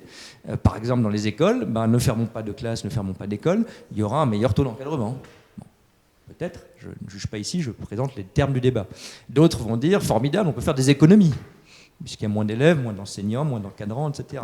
Bon, d'autres vont dire, je partagerai un peu plus spontanément cette conviction, il ne faut pas traiter de la même façon une fermeture d'école au cœur de Paris, ou quand vous fermez une école, j'ai été élu à Paris, les parents râlaient quand même, hein, je vous rassure. Mais la vérité, c'est que ce n'était pas le même problème que dans un petit village, parce que vous avez une école à 200 mètres. Bon, donc c'est un peu un inconvénient, mais quand vous fermez la dernière école du village, c'est une galère, une organisation, parfois même un traumatisme. Bon, il ne faut pas exagérer, mais enfin, c'est des changements politiques au sens profond du terme. Bon. Et donc, ça se programme, ça s'anticipe. Et puis après, on fait des choix. Il y a des gens qui peuvent dire, bah, fermons les écoles. Bon. D'autres qui vont dire, gardons toutes les écoles. D'autres qui vont dire, différencions entre Paris et un village de l'Ardèche ou de la Corse. Ce que je crois, mais chacun se fait son opinion. Voilà. Donc, mais en tout cas, on part. Donc ça, c'est de la planification. On appelle ça comme on veut, ou de la prospective. Et ça, on en a besoin et on peut le faire. On a un luxe que n'avait pas. Je reprenais, je vous le disais tout à l'heure, les archives du plan. C'est très émouvant d'ailleurs quand on voit les photos de gens qui avaient certes un peu d'informatique dans les années 50, enfin c'était balbutiant, des calculs, très bons ingénieurs, mais enfin ils n'avaient pas les données d'aujourd'hui. Ils traçaient leur tableau à la main, ils faisaient des calculs vaguement avec des outils. Aujourd'hui, on devrait dire, Jean Monnet, je vais prendre une caricature, il rêverait de vivre notre époque pour faire son plan. Il dirait que vous êtes vraiment des imbéciles de ne pas faire de plan, vous avez beaucoup plus d'outils que moi et ma petite équipe en 1946 ou en 1950. Bon. Et pourtant, on ne le fait pas assez. Et le dernier point là-dessus, c'est que c'est justement pas qu'une question technique, c'est une question, je le disais, d'arbitrage. Et j'aime beaucoup cette formule très simple et connue de Mendès France qui disait « gouverner, c'est choisir ». Et c'est faire des choix qui appartiennent à chacun, aux forces politiques, ça c'est la démocratie, mais on ne fait pas tout en même temps. Bon, si on pense que la démographie scolaire détermine la situation de l'école dans les 5 années qui viennent, c'est pas on ouvre ou on ferme des classes. Il y a des taux d'encadrement et des économies qui s'améliorent et des économies budgétaires. C'est des choix. Il faut révéler ces choix. Je crois que c'est ce que font ces exercices de prospective, pour ensuite que le débat soit, osons le dire, de meilleure qualité, au sens non pas élitiste, mais profondément démocratique du terme. Moi, ça me rassure quand il y a un rapport pour nous dire voilà les scénarios climatiques, voilà les scénarios hydrauliques, voilà les scénarios énergétiques. Et puis après, encore une fois, il y a des pour, des contre, des gens qui veulent que ça soit jaune, vert, bleu, rouge. Heureusement. Mais voilà. Peut-être le dernier point, Monsieur le Président, il est confronté comme acteur public, politique à tout niveau. C'est court terme, long terme. Bon. Instantanéité versus 2050. Je vais paraître contradictoire un instant et à mon tour provocateur. Je ne crois pas du tout qu'il faille avoir une forme de snobisme anti-court terme. J'ai été ministre des Transports pour prendre cet exemple qu'on a partagé, si je puis dire. Bon, bah, quand il y a une grève, vous ne dites pas aux gens, bah, tant pis. Quand il y a de la neige, vous dites pas aux gens, vécu ces épisodes, ouais c'est vrai, la saleuse n'est pas passée, vous attendrez. Bon. Quand il y a, c'était ma première semaine de ministre des Transports, 50 000 bagages perdus dans l'aéroport Roissy-Charles de Gaulle, vous dites pas aux gens, on s'en fout, moi je suis en train de préparer le plan d'infrastructure de 2050, repasser la semaine prochaine. Bon. Heureusement d'ailleurs, c'est aussi la noblesse de l'action politique, vous le savez comme moi, ou mieux que moi, c'est du quotidien, bon, pour un maire, pour un ministre, etc. Mais il faut toujours garder, c'est l'équilibre difficile, du temps de cerveau disponible, si je peux dire, du temps d'action disponible, du temps de débat disponible. C'est pour ça que je parlais de respiration. Pour, même quand on a, si je peux dire, déneigé ou géré des bagages perdus toute la journée, qu'il y ait une heure dans la journée, même une demi-heure, où vous dites, bon, le plan d'investissement dans le ferroviaire, il en est où ? Le débat sur un sujet institutionnel, climatique, démographique, il en est où ? Donc je ne crois pas du tout qu'on puisse évacuer le court terme et qu'on oppose le court terme et le long terme. Simplement, c'est un curseur. Et je crois qu'on l'a dit avec nos mots, Madame la Présidente et moi-même, on a sans doute dans notre débat public, par les réseaux sociaux, par les chaînes d'infos, par une forme d'urgence collective, je ne vais pas faire une longue thèse ce soir, mais on le vit, mis le curseur trop vers, vous avez raison, l'instantanéité et le court terme. Donc ne l'ignorons pas, parce que ça c'est illusoire. On ne va pas jeter nos téléphones, arrêter les réseaux sociaux, ne pas lire les tweets de M. Trump et ne pas gérer les problèmes du quotidien. Bon, voilà. En revanche, on peut et on doit avoir aussi, je crois, ce genre de rapport, d'exercice. Et pas parler pour celles et ceux qui ont participé à l'exercice. J'imagine que tout le monde l'a fait en ayant autre chose aussi dans son activité publique ou privée ou professionnelle. Mais vous avez, et c'est à ça que je rendais hommage, dégagé du temps. Et j'imagine même que ça a procuré de la satisfaction pour justement lever le nez du guidon, déplacer ce petit curseur et essayer de penser aussi, pas à la place, mais aussi le long terme. C'est ça qui était l'esprit du plan au sens institutionnel de 1946. Et c'est ça, je pense, que nous devons retrouver. Et je le dis très sincèrement, avec beaucoup d'avant-garde et d'esprit pionnier, parce qu'il n'y a aucun... j'ai pris mon bâton de pèlerin au sein des institutions à Paris, dans beaucoup de régions, etc., pour dire faites l'exercice, aidez-moi à faire l'exercice. Je n'ai pas toujours trouvé beaucoup de répondants. Là, c'était facile, parce que vous aviez commencé avant. Donc, merci d'avoir été vraiment des pionniers ou des leaders dans cet exercice. Madame la Présidente, c'est le Connect social. Merci beaucoup. Bonjour à toutes et tous. Bonjour, Monsieur le Ministre. Simplement pour dire que nous avons, au niveau du CESEC, tenté, à partir de notre expérience et de notre pratique du terrain, puisque vous savez que nous avons une approche toujours très pragmatique, d'envisager, à la suite du Covid, de travailler sur une prospective à partir de notre de l'état dans lequel on trouvait la Corse et des évolutions qui nous semblaient nécessaires. Et ce que je voudrais dire, on a participé activement au travail qui a été initié par la présidente de l'Assemblée, j'en remercie, qui a été tout à fait passionnant. Et évidemment, je ne vais pas refaire le bilan de ce qui a été dit, parce qu'on partage l'ensemble des grands axes de réflexion qui ont été posés. Et bien sûr, ce que M. Simeone a évoqué tout à l'heure, évidemment, on se pose aussi la question de qui peut planifier, comment ça va se passer avec l'état du monde que vous avez défini. Mais je crois que là, je reviens à une vision beaucoup plus pragmatique qui est la nôtre au niveau du CESEC. Et vous l'avez dit tout à l'heure, on ne peut pas opposer le long terme au court terme, qu'il y a un chemin vers des possibles. Et évidemment, vous l'aurez compris, on a tous plutôt tendance à imaginer que ce serait le scénario 4, le plus désirable et le plus vivable. Mais ce qui est important de dire, je crois, c'est que d'avoir identifié les leviers, d'avoir identifié les atouts et les faiblesses et les manières dont on pourrait faire avancer les choses pour aller vers ces chemins de transition, nous permet aussi, et c'est, je crois, l'avantage pour nous au niveau du CESEC de ce travail de prospective, c'est d'essayer d'éclairer aujourd'hui, ici et maintenant, à partir de ce qu'on a pu observer, de ce qui a été dit dans la prospective, comment faire évoluer les politiques publiques dès aujourd'hui pour préparer demain. C'est-à-dire que je pense qu'on a aussi une incidence extrêmement concrète et immédiate de ce qu'on pourrait faire pour bifurquer, pour aller vers l'avènement, je dirais, si possible, même si on sait bien que ça ne fait que réduire les incertitudes, comme vous l'avez dit, et qu'on ne sait pas ce qui va arriver. Néanmoins, ici et maintenant, pour améliorer la vie des gens, dès maintenant, on peut déjà bifurquer et éclairer les politiques publiques d'un nouveau regard qui est celui que nous donne la prospective. Je vous remercie.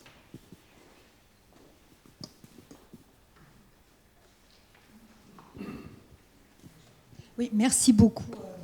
Merci beaucoup, Madame la Présidente. Oui, ce travail, nous l'avons fait ensemble. Et c'est bien en cela qu'il est un véritable exercice démocratique et effectivement un temps de respiration. Au-delà des scénarios qui ont été présentés, il y a aussi, au cours de ce temps de réflexion, qui est certes difficile à sanctuariser dans des agendas plutôt lourds, il y a aussi la production de ce que j'appelle des produits joints. qui n'était pas évident au départ. Ce n'est pas ce qu'on recherchait. Nous, évidemment, nous étions dans l'idée, comme je le disais tout à l'heure, de pouvoir identifier des tendances lourdes et voir quels impacts elles auraient potentiellement sur notre territoire et notre société. Et en chemin faisant, alors au départ je me lamentais parce que ça prenait beaucoup de temps, mais chemin faisant, et c'est pour ça qu'il y a quand même, il est nécessaire d'avoir un peu de temps pour le faire, parce qu'il y a une maturation qui opère. Et c'est pas un modèle mathématique, c'est pas un modèle statistique, c'est pas un modèle de contrôle optimal. Ça, c'est plutôt facile à faire. Il y a des collègues ici qui savent très bien les faire. Non, il y a un temps de maturation qui est un temps de maturation, de confrontation collective. Et c'est là que l'on identifie un certain nombre de choses et de questionnements nouveaux qui apparaissent. En particulier, un des questionnements, c'est une introspection sur notre action politique, c'est-à-dire d'abord les objectifs. Est-ce que finalement les objectifs politiques que l'on se fixe sont des objectifs atteignables, et on se lamente souvent en disant ça on n'a pas fait, ça on n'y est pas arrivé, et on était un peu à l'heure des bilans au moment de cette transition au sein du Conseil exécutif, bien sûr. Il y a effectivement la nécessité de se poser la question sur les modalités de notre action. Non seulement la nature des objectifs, parce que lorsqu'on est en campagne, on a tous fait des campagnes politiques, ou presque, voilà, évidemment, on annonce les grandes choses. Et ensuite, on voit très bien que la réalité et les événements font qu'on ne peut pas tout faire, loin s'en faut. Parce qu'il y a des événements, parce qu'il y a des aléas, et qu'on ne peut pas tout faire, bien sûr. Mais il y a aussi la façon dont on produit de la politique publique. La façon dont on produit de la politique publique mérite aussi une attention particulière. Et ça, effectivement, cela, on n'y pense pas, parce qu'on a le nez sur le guidon, parce qu'il y a les urgences, parce qu'on est dans l'instantanéité, parce qu'il faut répondre à des sollicitations, parce qu'il y a des gens devant nos grilles ici ou devant la préfecture, et qu'il faut leur apporter des réponses, et qu'il faut essayer de trouver des solutions qui sont des solutions politiques, bien sûr, mais qui nécessitent, à mon sens, parfois, des programmations un peu plus longues.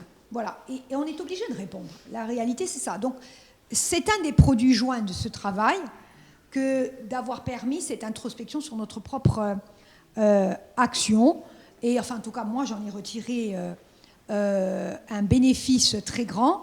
Le bénéfice aussi est important lorsque nous avons écouté, entendu aussi les personnalités qualifiées.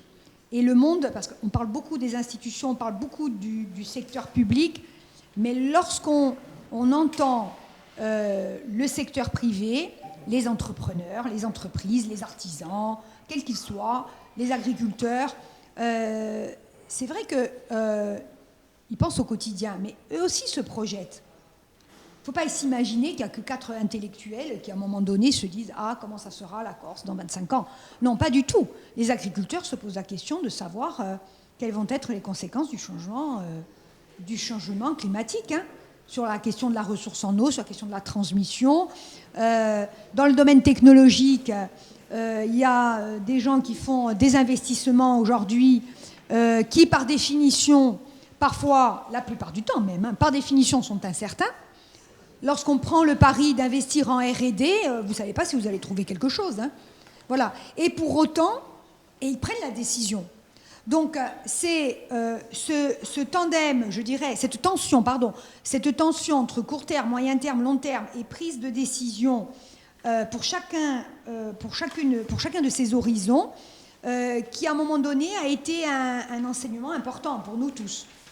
Pour nous tous, je dirais, les institutionnels, entre guillemets. Ça, je crois que ça a été un élément important, et je crois qu'on gagne à entendre et à écouter aussi les personnes du secteur, les entreprises, le secteur privé, qui ne sont pas tous short-termistes, hein, loin s'en faut. Hein, loin s'en faut. Il y a des gens qui font de l'investissement, et qui, par investissement, forcément, on est dans un arbitrage intertemporel. Voilà, enfin, un des éléments, un des produits joints ou un des enseignements aussi que je retire de cette expérience, qui encore une fois est une offre, hein, c'est-à-dire que c'est posé sur la table, l'utilise qui le souhaite, sans compter qu'on a accumulé pas mal de données et c'est particulièrement riche.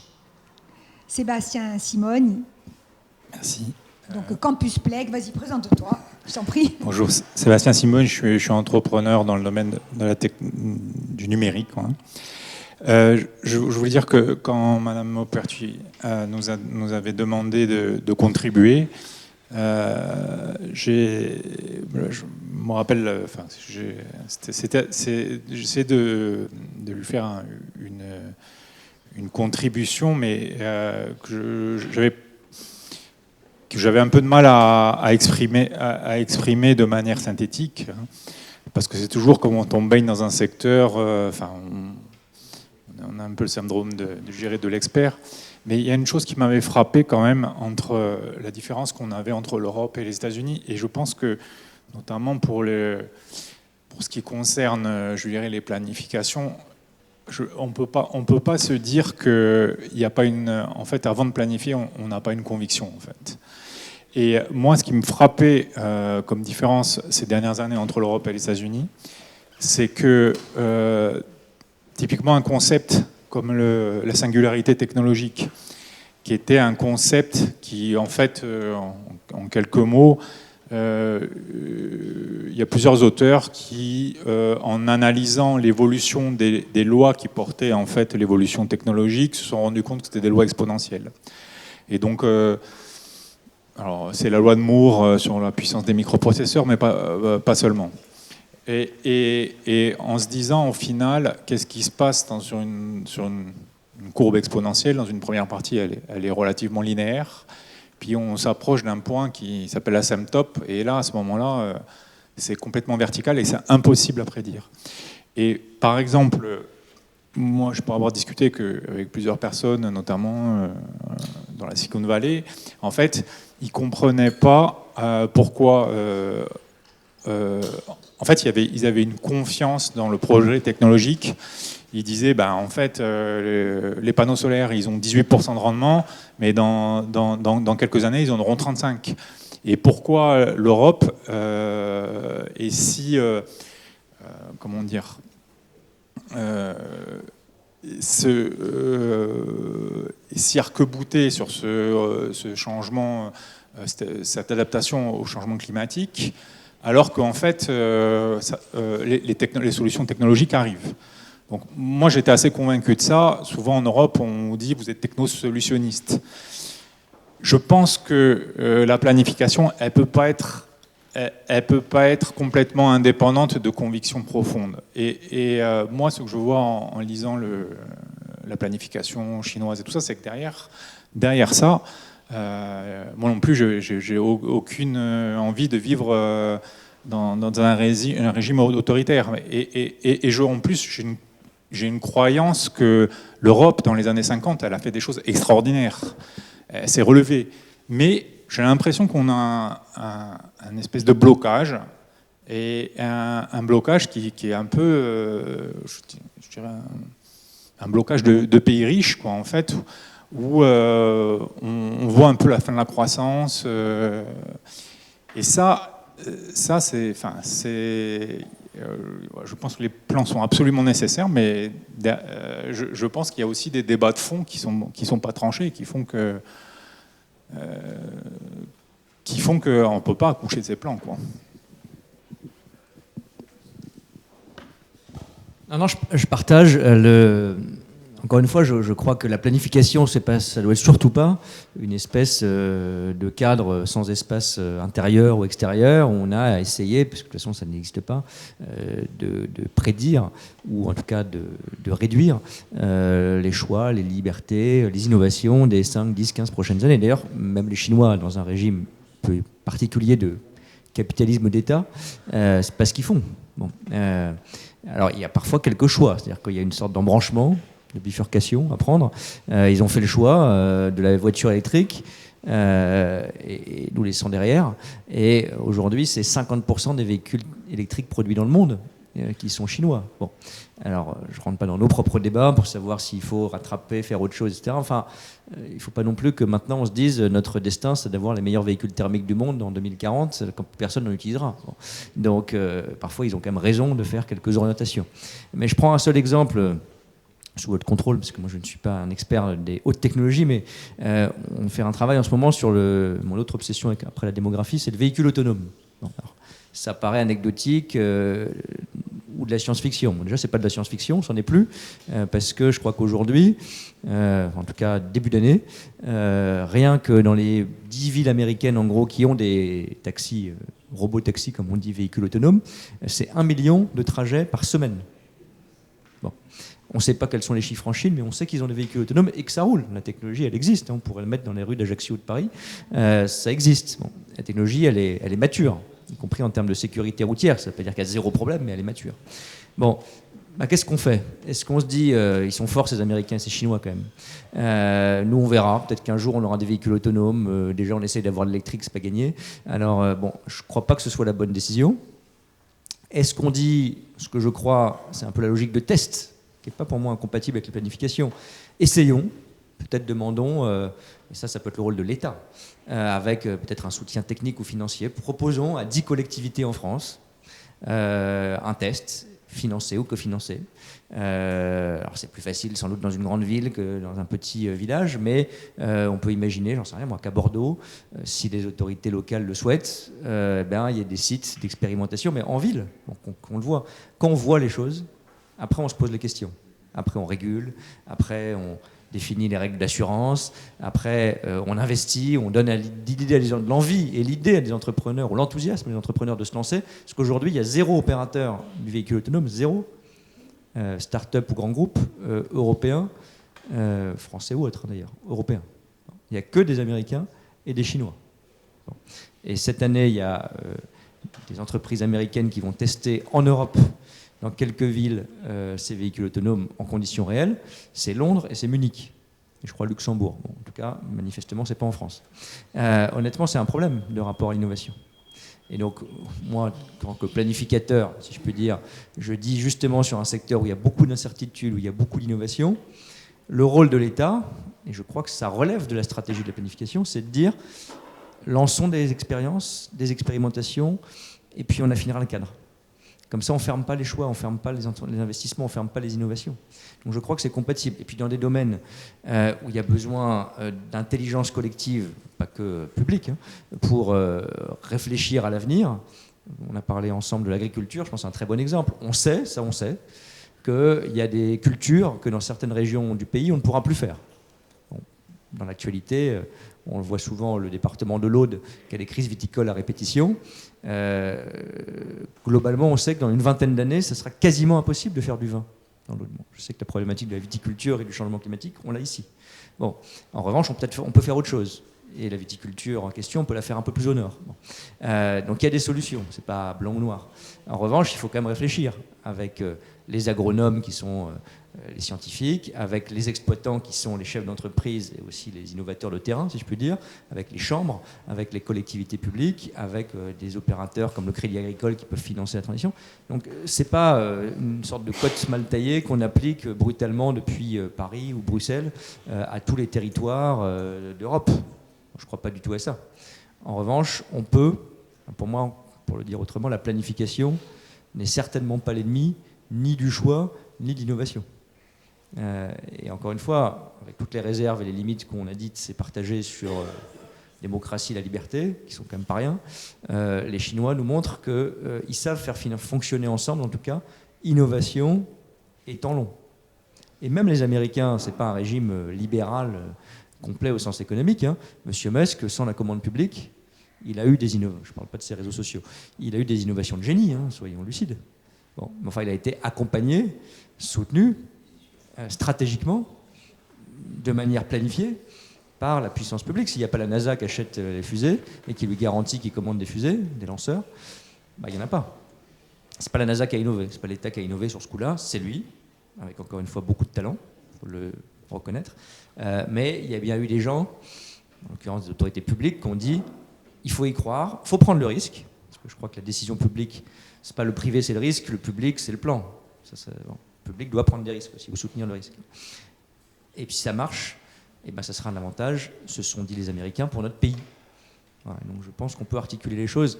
Encore une fois, je ne veux pas être une sorte de planificateur en chef qui va dire aux gens, j'en serais totalement incapable, heureusement, voilà comment on crée les applis, ça c'est vous qui savez, voilà comment on fait rouler des véhicules autonomes. En revanche, je sais que si on ne se pose pas ces questions, comment on roule un véhicule autonome, comment ça va marcher, comment on va l'assurer, comment on va le faire rouler dans nos villages, parce qu'à la fin, ça sera du dernier kilomètre, ben, on ne fait pas notre boulot, pour le coup.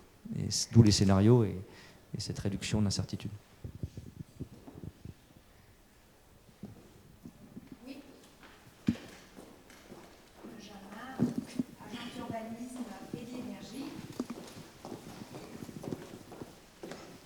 Merci Madame la Présidente. Benjamin Gilormini, donc agence d'urbanisme et de l'énergie de la Corse.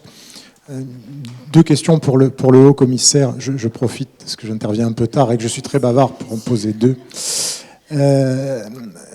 Qui sont distinctes, mais qui ont quand même un petit lien entre les deux. Donc, la toute première a trait à une communication que vous avez faite tout récemment pour exposer que vous insistiez pour que les travaux du Haut Commissariat revêtent une dimension européenne.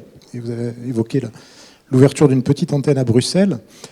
Alors, est-ce à dire que, à l'heure où on se parle, les travaux de prospective et du plan sont encore des approches franco-françaises, ou est-ce qu'on peut d'ores et déjà considérer que c'est un sujet de coopération européenne, voire internationale? Parce que si chacun cherche dans son coin à regarder et éventuellement à planifier sans coopération, on peut avoir non seulement une perte d'efficacité, mais on peut aussi sans doute passer à côté d'un certain nombre de réflexions. À l'échelle de Corsica Prospettiva, c'est vrai que la tendance était plutôt d'essayer d'ouvrir effectivement et d'aller voir un peu ce que faisaient les autres, sans qu'on puisse réellement parler de coopération à proprement parler. Le deuxième volet de ma question, il porte sur ce qui n'est pas dans votre scope immédiat, c'est-à-dire pas dans une génération de 2050, mais dans les tendances lourdes de juste après. Il y en a une qui est quand même assez vertigineuse et sur laquelle aujourd'hui il semblerait qu'on puisse s'entendre, c'est que, sauf gros plantage de tous les démographes, il semblerait qu'on ne soit plus qu'à une génération d'un monde en décroissance démographique, tendanciellement. Et ça, c'est vertigineux pour plein de raisons. D'abord parce que personne ne travaille à la décroissance généralisée, quantitative de l'humanité.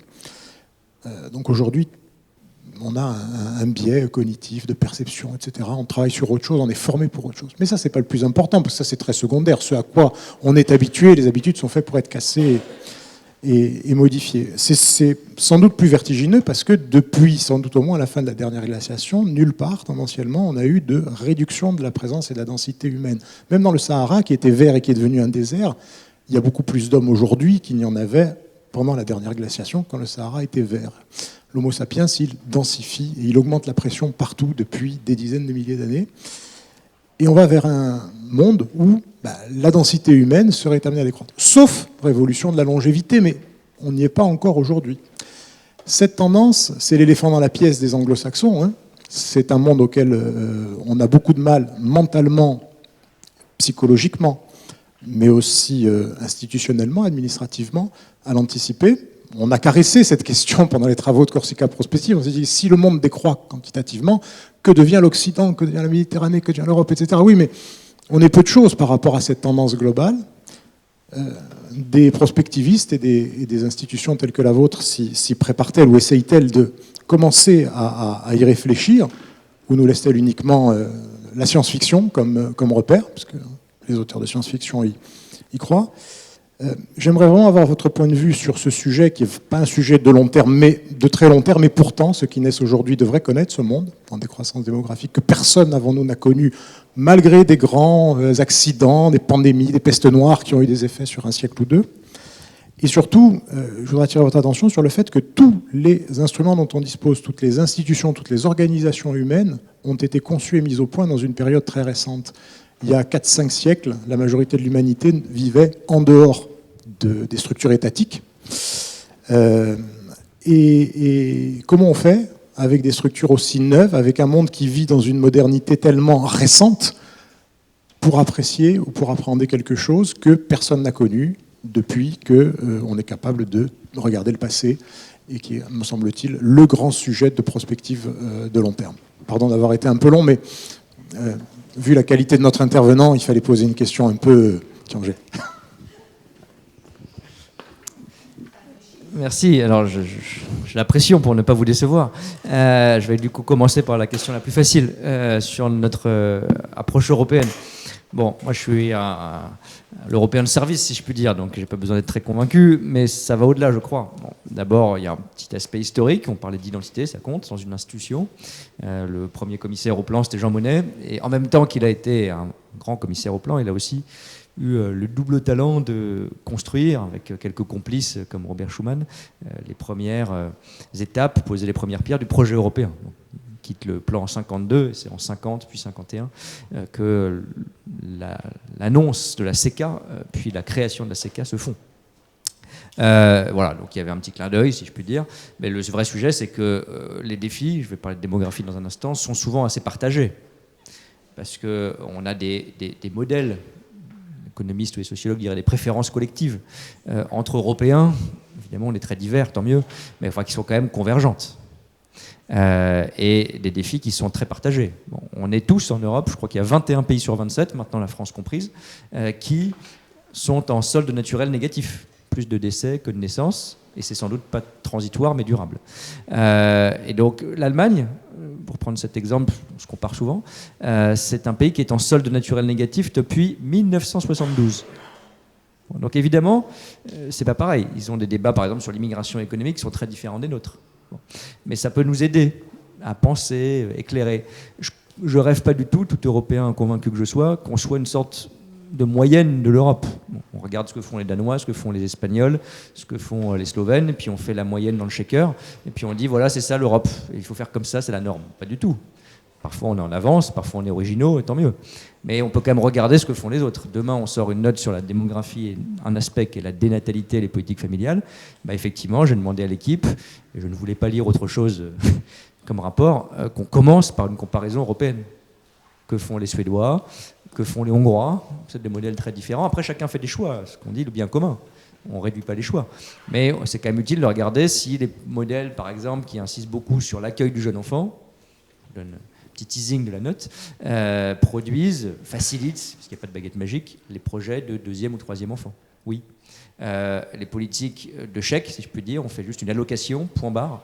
Ça n'aide pas tant que ça. Bon, voilà, donc ça c'est intéressant quand même de voir. Puis après il y a des choix encore une fois sur la base de comparaison. Mais oui, moi je veux que dans tous les domaines, ça va de la défense à la gestion de l'eau, en passant par la politique familiale ou les dépenses locales, on regarde ce que font les autres pays européens. Et puis après on prend pas. Ou ils prennent pas ce qu'on fait, nous aussi. Sur la démographie, alors ça c'est intéressant parce que c'est au cœur de nos débats. D'abord ça détermine tout, comme on l'a dit. Tout.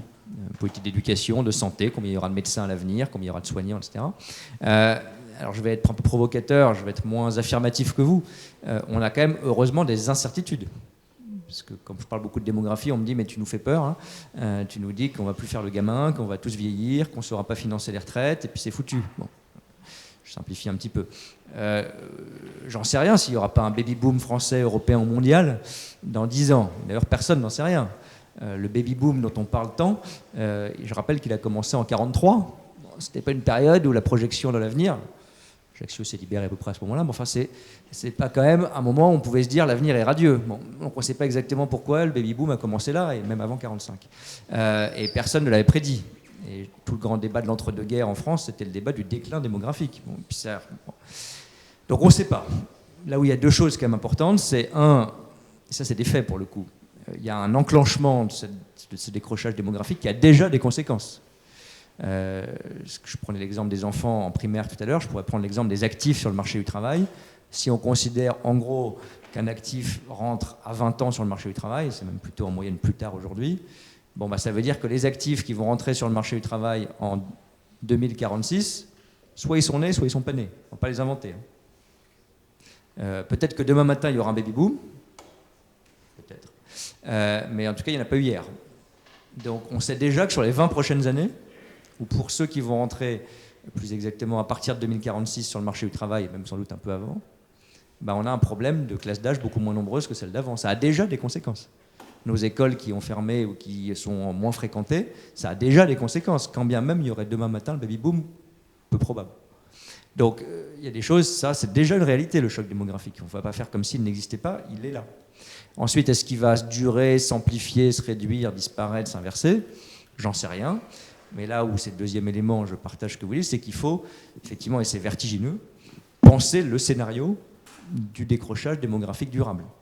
Et la question d'ailleurs, je ne vais pas rentrer dans un long débat, mais pour moi n'est pas tellement celle du nombre d'habitants qu'on est sur l'île, en France, dans le monde, parce qu'on a déjà été beaucoup moins nombreux. Le premier plan, il disait, on estime que la population idéale du pays, c'est 50 millions. Bon.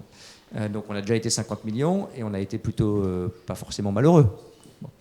Donc le sujet, c'est pas combien on est.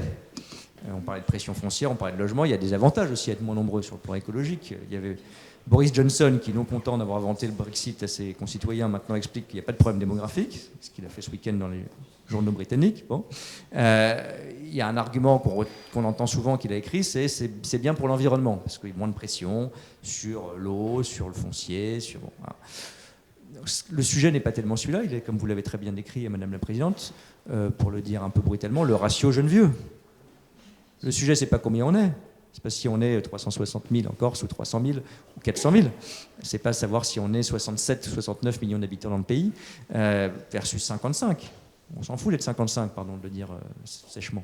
En revanche, c'est pas pareil d'être 55 avec une croissance démographique et d'être 55 avec 2 ou 3 inactifs pour un actif. C'est là qu'on a... Ou alors on change de modèle social, etc. Mais je pense qu'on n'a pas envie.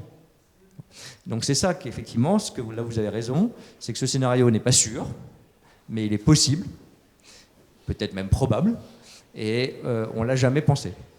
D'où l'importance que cette question démographique, je vais faire de la non-politique un instant, s'il y avait une question qu'il fallait se poser collectivement, parti après parti, candidat après candidat, pour l'élection présidentielle de 2027, c'est la démographie, et toutes ses implications. Et puis on se plantera, peut-être tant mieux d'ailleurs, si la bonne nouvelle va dans ce sens-là. Mais il vaut mieux avoir pensé ce qu'est notre école, ce que sont nos soignants, ce qu'est la pression foncière, dans un monde où il y a un vieillissement de la société. Bon. Voilà. Et là où vous avez raison, encore une fois, c'est qu'en termes de politique publique, d'organisation internationale, de projet européen, pour reprendre, on n'a jamais vécu dans cet univers de décroissance démographique. Et ça arrivera un peu à court terme, c'est sûr. Peut-être beaucoup à moyen long terme, c'est probable. En tout cas, je ne refais pas tout le travail de prospective. Vous l'avez largement intégré dans cette prospective Corse. Il faut qu'on l'intègre sur le premier chapitre du travail qu'on est en train de préparer, France 2035, France 2050. Et comme citoyen, je pense que ça devrait être la première question qu'on pose à toutes celles et ceux qui vont se présenter à nous dans quelques mois, honnêtement. Merci beaucoup pour la question et merci pour les éléments de réponse. Cela tend à confirmer ce que nous avions évoqué à plusieurs reprises au début de nos travaux.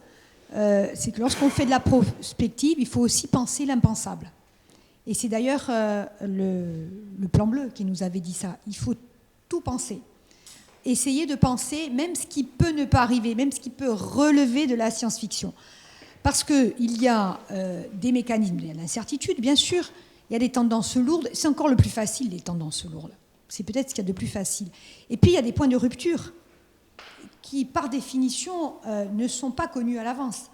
Donc, la question en particulier de la démographie, qui, nous, aujourd'hui, est vécue à court et à moyen terme, comme à travers le prisme, effectivement, de l'arrivée de nombreuses personnes venant de l'extérieur, et avec des conséquences effectives. Là, c'est des faits, c'est même pas une opinion, c'est pas idéologique.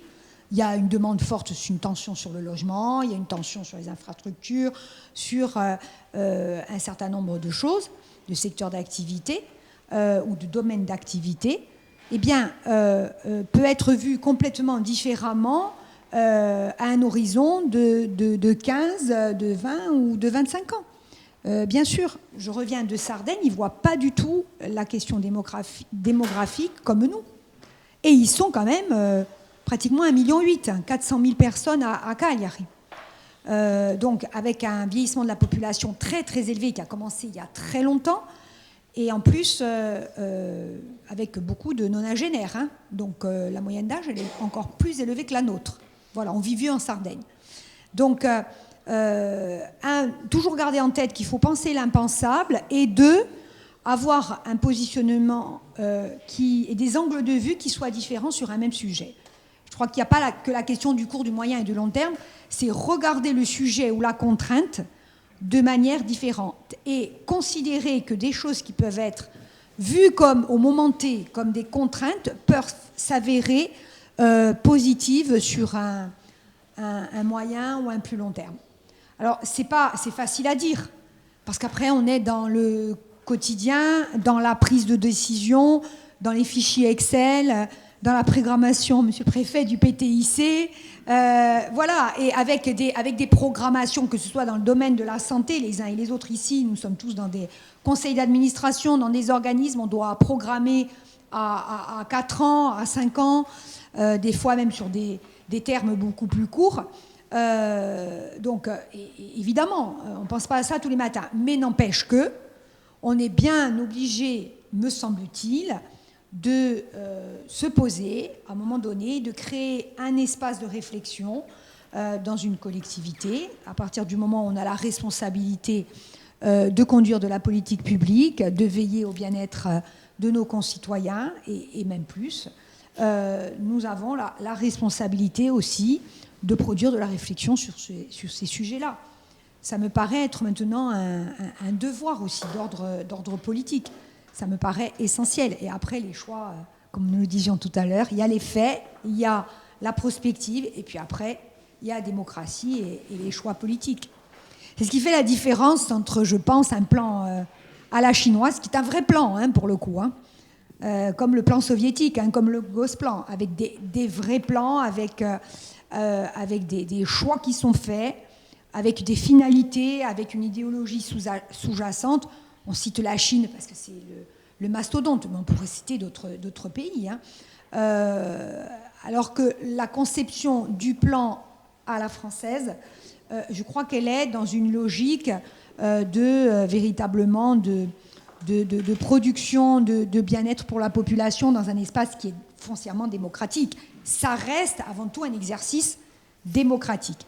Et concernant la Corse, c'est quand même la conviction aussi chevillée au corps que nous sommes dans un espace contraint par nature. Voilà, que nous sommes dans un espace contraint par nature, espace physique, mais aussi nécessité de combiner une identité qui est des identités qui sont multiples, hein, et qui est une richesse, et pour nous la volonté effectivement de pouvoir exercer le droit à vivre chez soi, comme l'a dit un rapport récent de la Commission européenne, le rapport l'État. Voilà. Et nous partageons, alors pour rebondir ce que vous disiez sur la comparaison européenne, oui, monsieur le haut-commissaire a tout à fait raison, nous partageons indiscutablement au niveau européen un certain nombre de préoccupations communes, bien sûr.